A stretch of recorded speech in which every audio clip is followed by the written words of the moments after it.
নমস্কাৰ বন্ধু বান্ধৱীসকল, মোৰ ইউটিউব চেনেল মৃদুলা এণ্টাৰটেইনমেণ্টৰ তৰফৰ পৰা সকলোটিলৈকে জনাইছোঁ মই নমস্কাৰ। বন্ধু বান্ধৱীসকল, বিশেষকৈ বান্ধৱীসকল, আজি মই নাৰী দিৱসৰ ওপৰত অকণমান ক'ম বুলি বহিছোঁ। সেয়েহে মই সকলো মোৰ বান্ধৱী, মোৰ শুভাকাংক্ষী, মোৰ আই মাতৃ, মোৰ জ্যেষ্ঠ কনিষ্ঠ সকলোকে মই সন্মান আৰু মৰমেৰে নাৰী দিৱসৰ শুভেচ্ছা জনাই মই আজি নাৰী দিৱসৰ ওপৰত দুআষাৰ ক'ম। আপোনালোকে সকলোৱে নিশ্চয় শুনি ভাল পাব আৰু উপকৃত হ'ব, আৰু মই সন্মান সহকাৰে মই এই নাৰী দিৱসৰ ওপৰত আপোনালোকলৈ দুআষাৰ আগবঢ়াইছোঁ। আমি সকলোৱে জানো, আপুনি জানে, মই জানো, আমি সকলোৱে জানো যে 8 মাৰ্চ দিনটো নাৰী দিৱস হিচাপে সমগ্ৰ বিশ্বই আন্তৰ্জাতিক নাৰী দিৱস হিচাপে পালন কৰে। ইয়াৰ মুখ্য উদ্দেশ্য হৈছে নাৰী সত্তাৰ জয়গান। নাৰীৰ অধিকাৰৰ হকে উৎসৰ্গিত এই নাৰী দিৱস 1913 চনৰ পৰা দেশত পালিত হৈ আহিছে। এই নাৰী দিৱস 1913 চনৰ পৰাই এই নাৰী দিৱস হিচাপে 8 মাৰ্চ দিনটো সমগ্ৰ দেশতে পালন কৰা হৈ আহিছে। যিহেতু পুৰুষৰ সমানে নাৰীৰো সমান অধিকাৰ আছে, সেয়েহে এই 8 মাৰ্চ দিনটো নাৰী দিৱস হিচাপে পালন কৰা হয়। কৰ্মক্ষম সমাজ এখনত নাৰীৰ অৱদান বহুত বেছি। নাৰী দিৱস পালন কৰাৰ উদ্দেশ্যই হ'ল নাৰীসকলৰ প্ৰতি থকা সন্মান, শ্ৰদ্ধা আৰু ৰাজনৈতিক অধিকাৰ, আৰ্থিক আৰু সামাজিক অধিকাৰ কেনেকৈ লাভ কৰিব পাৰি, তেনে এক উদ্দেশ্য লৈ নাৰী দিৱস পালন কৰা হয়। আৰু ইয়াৰ লগত জড়িত হৈ আছে নাৰীসকলৰ শ্ৰমিকৰ আধাৰত যি সংগ্ৰাম, সেই সংগ্ৰামৰ ইতিহাস এই নাৰী দিৱসৰ লগত জড়িত হৈ আছে। আমি বিভিন্ন ক্ষেত্ৰত দেখিবলৈ পাওঁ যে বিভিন্নজনে বিভিন্ন কাৰ্যসূচীৰে নাৰী দিৱস উদযাপন কৰে, কাৰ্যসূচী ৰাখে। এই নাৰী দিৱসৰ লগত সংগতি ৰাখি কাৰ্যসূচী ৰাখে, যেনে খেল ধেমালি, নাচ গান বা ৱাকিং, দৌৰ, বহুত ধৰণৰ কাৰ্যসূচী লয়। কিন্তু আমি যদি ইতিহাসৰ পাত লুটিয়াই চাওঁ, তেতিয়াহ'লে নাৰী দিৱস সঁচা অৰ্থত, নাৰী দিৱসটো কিহৰ কাৰণে পালন কৰা হয়, তাৰ সঁচা অৰ্থত নাৰীসকলৰ যি অধিকাৰ, সেই অধিকাৰ সাব্যস্ত কৰিবলৈ সংগ্ৰাম কৰা এক ইতিহাস সোঁৱৰণ কৰা হয়। কাৰণ নাৰীসকলৰ এই অধিকাৰৰ বাবে যথেষ্ট সংগ্ৰাম কৰিবলগীয়া হৈছিলে। সেই সংগ্ৰাম কেতিয়া কৰিছিল মই পিছত আপোনালোকক বহলাই কৈ আছোঁ। কিন্তু সেই সংগ্ৰাম কৰাৰ এক ইতিহাস সোঁৱৰণ কৰা দিন এইটো 8 মাৰ্চ দিনটো সোঁৱৰণ কৰা দিন। বৰ্তমান সময়ত নাৰীৰ স্থান সকলো ক্ষেত্ৰতে যথেষ্ট পৰিমাণৰ উন্নত হৈছে।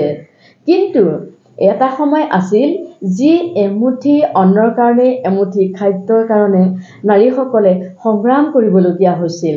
এটা সময় আছিল সকলো ক্ষেত্ৰতে নাৰীক পিছুৱাই ৰখা হৈছিল। সকলো ক্ষেত্ৰতে নাৰীক আগবাঢ়িবলৈ দিয়া হোৱা নাছিল, পিছুৱাই ৰখা হৈছিল। ক'ৰবাত আজিও কোৱা শুনা পাওঁ, কিছুমান পিতৃ মাতৃয়ে ছোৱালীক কয় যে তোমালোকে পুৰুষৰ লগত সমানে ঠেৰ মাৰিবলৈ নাযাবা, কাৰণ তোমালোক ছোৱালী, তোমালোক নাৰী, তোমালোকে পুৰুষৰ লগত সমানে ঠেৰ মাৰিবলৈ গ'লে তোমালোকে একো কৰিব নোৱাৰিবা। মই সেইসকল ব্যক্তিক, সেইসকল পিতৃ মাতৃক অনুৰোধ কৰি ক'বলৈ বিচাৰিম যে আপোনালোকে এনেধৰণৰ কথা ছোৱালীক নক'ব। এনেধৰণৰ কথা ছোৱালীক কৈ আপোনালোকে তেখেতসকলৰ মানসিক কষ্ট নিদিব, অন্তৰত কষ্ট নিদিব। তেনেকুৱা ধৰণৰ কথা আপোনালোকে ছোৱালীক নক'ব।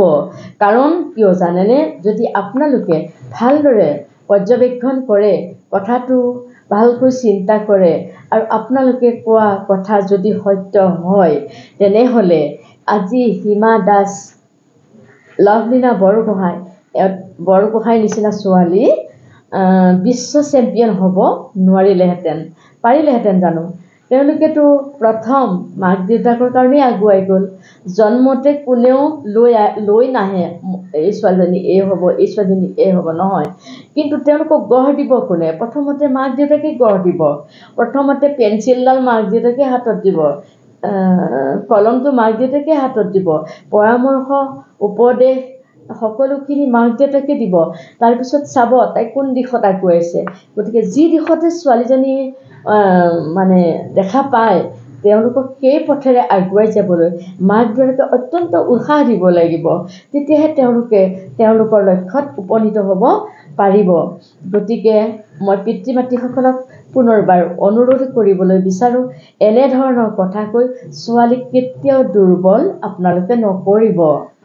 কোনোৱে আকৌ কয় যে লাও যিমানেই ডাঙৰ নহওক সদায় পাতৰ তল, মানে নাৰী পুৰুষৰ অধীন। সেইটো জানো সত্য? কথাবোৰ শুনিলে বহুত কথাই ভাবিবলগীয়া হয়, বহুত কথাই ক'বলগীয়া হয়। সকলো কথা ক'ব নোৱাৰি, বহুত বেছি দীঘল কৰিব নোৱাৰোঁ।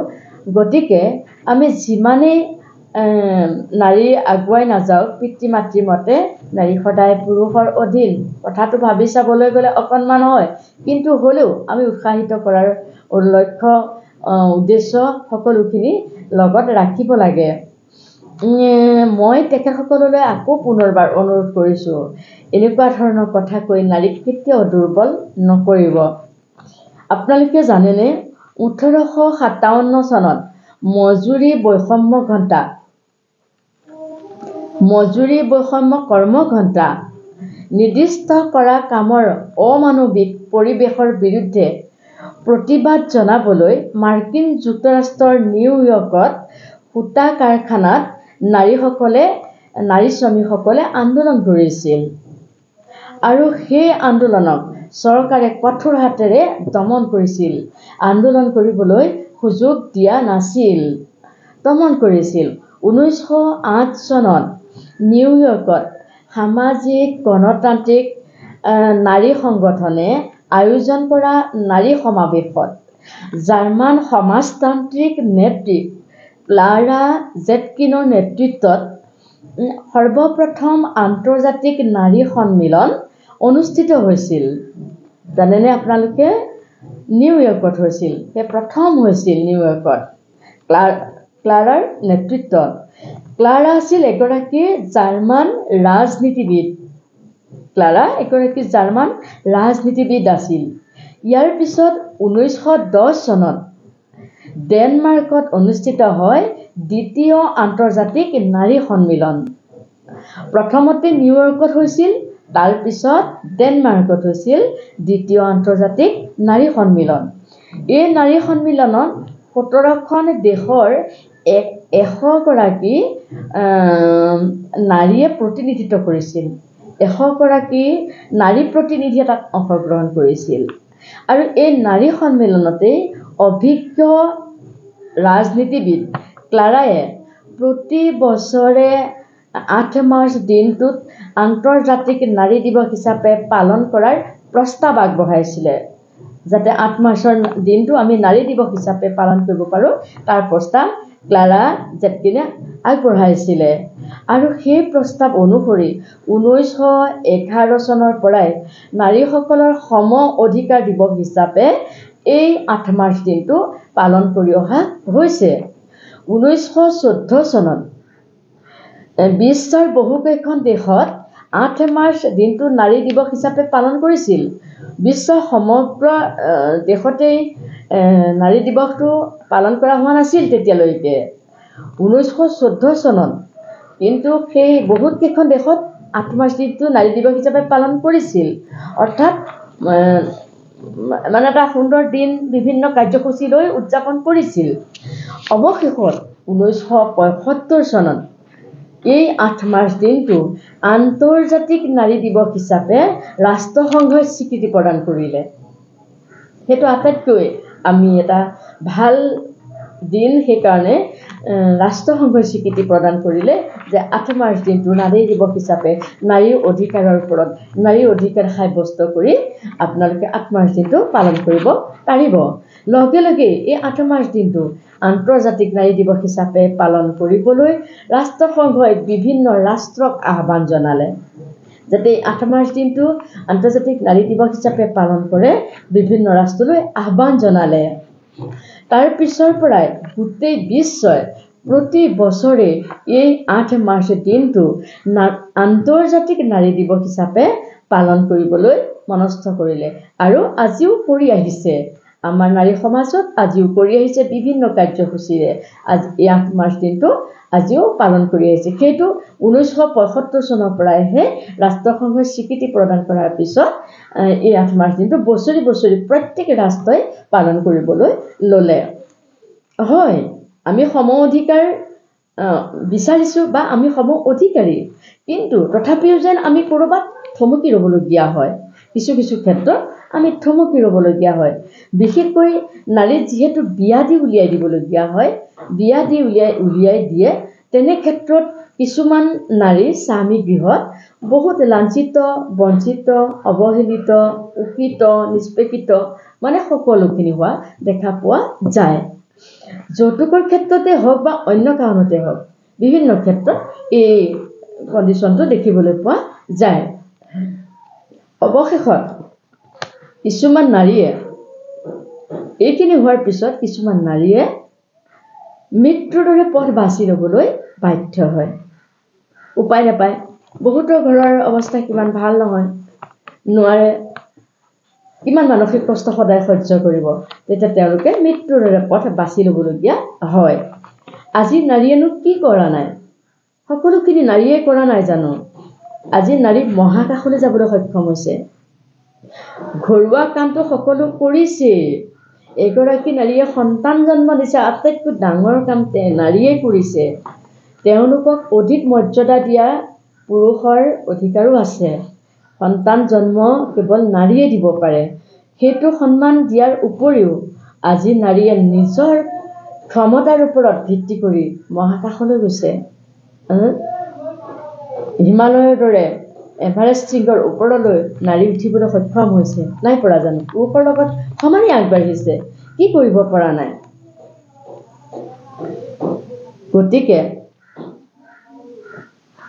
মই প্ৰত্যেক গৰাকী নাৰীকে অনুৰোধ কৰিম আপোনালোকে আপোনালোকৰ লক্ষ্যত আগুৱাওক আপোনালোকৰ কৰ্মক্ষমতা আপোনালোকৰ যিখিনি দক্ষতা সেইখিনি আপোনালোকে হেয় কৰিবলৈ নিবিচাৰিব কাৰণ যিহেতু হয় সমাজ এখন গঢ়াৰ ক্ষেত্ৰত নাৰী অৱদানেই সৰ্বাধিক সমাজ এখন গঢ়িবলৈ নাৰীয়ে প্ৰথম স্থান সমাজখন গঢ়াৰ ক্ষেত্ৰত সন্তান সন্ততি নিজৰ লক্ষ্যত উপনীত হ'বলৈ আজি হিমা দাসক মাক দেউতাকৰ পৰামৰ্শতে আগুৱালে লভলীনা বৰগোহাঁই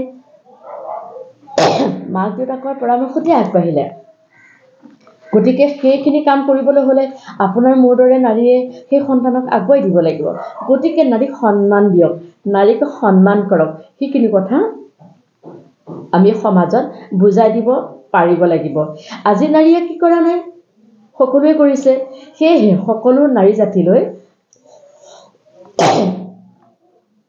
কাহাই গৈছে সকলো নাৰী জাতিলৈ সকলো মাতৃ জাতিলৈ মই সন্মান জনাইছো 8 মাৰ্চ দিনটো আপোনালোকে কাৰ্যসূচী লওক বিভিন্ন পৰামৰ্শৰে সকলো নাৰীয়ে নজনা যিসকল আছে বহুত নাৰীয়ে হয়তো নাজানে ঘৰৰ ভিতৰত থকা বহুত নাৰীয়ে এইখিনি কথা হয়তো নাজানে আপোনালোকে তেখেতসকলক জনাওক সদায় নিজৰ লক্ষ্যত নিজৰ পথত আগুৱাই যাওক সমাজখন গঢ়াৰ ক্ষেত্ৰত নাৰীয়ে আগভাগ লওক গতিকে আৰু মই এই 8 মাৰ্চৰ দিনটোত পুনৰবাৰ সকলো নাৰীলৈকে সন্মান জনাইছো আপোনালোকে লক্ষ্যত উপনীত হওক আপোনালোকে আগুৱাই যাওক এইখিনি কৈ মোৰ ভিডিঅ'টো এইখিনিতে সমাপ্ত কৰিবলৈ বিচাৰিছো মই ভিডিঅ'টো আপোনালোকলৈ আগবঢ়ালো নাৰী দিৱসৰ ওপৰত গতিকে কেনেকুৱা লাগিলে মোক ক'ব ভাল লাগিলে লাইক এটা কৰিব কমেণ্ট কৰিব যিসকলে এতিয়া ছাবস্ক্ৰাইব কৰা নাই ছাবস্ক্ৰাইব কৰি কাষত থকা বেল আইকনটো প্ৰেছ কৰি দিব